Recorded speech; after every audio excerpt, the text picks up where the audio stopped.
আসসালামু আলাইকুম। আজ আমি বাংলাদেশের খুব কমন একটা ইফতার আইটেম শেয়ার করব, আর সেটা হচ্ছে পেঁয়াজু। রোজার মাসে তো আমরা সবাই পেঁয়াজু খাই, তবে প্রতিদিন ডাল বাটা একটু যন্ত্রণাদায়ক। তাই আমি আজকে একসাথে একটু বেশি পরিমাণের ডাল বেটে নেব। আর আমার কাছে মনে হয় শিলপাটায় বেটে নিলে সেই ডালের পেঁয়াজুটা অনেক ভালো হয়। আর আজকে আমি 2 রকমের ডাল নিয়েছি। এখানে আমি 4 কাপ পরিমাণ মসুরি ডাল নিয়েছি, আর 2 কাপ পরিমাণ খেসারি ডাল নিয়েছি। 2 রকমের ডাল মিলিয়ে নিলে পেঁয়াজুটা অনেক মজা হয়। আর আজকে আমি কিছুটা ডাল ফ্রোজেন করব। এখন আমি বেটে নিচ্ছি। এই তো আমার বাটাবাটি শেষ। এখানে আমি কিছুটা ডাল নিয়েছি একটা মিক্সিং বলে, আর এখানে আমি সব রকমের মশলা দিয়ে দিয়েছি।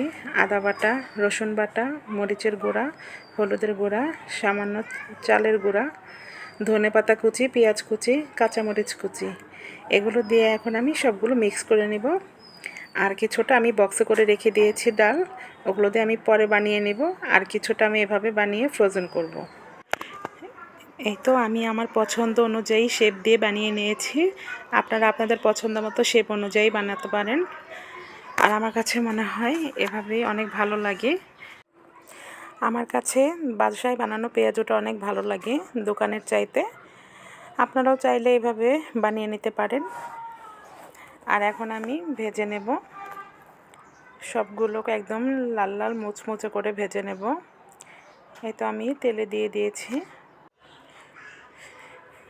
এভাবে লাল করে মুচমুচে করে ভেজে নেবেন।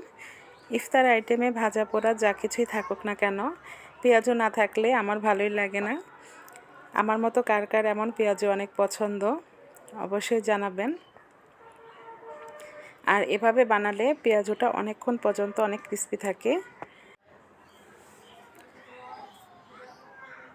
সবগুলো পেঁয়াজুকে একদম উল্টে পাল্টে ভালো করে ভেজে নিতে হবে। তো এভাবে করে আমি সবগুলো পেঁয়াজু ভেজে নেব।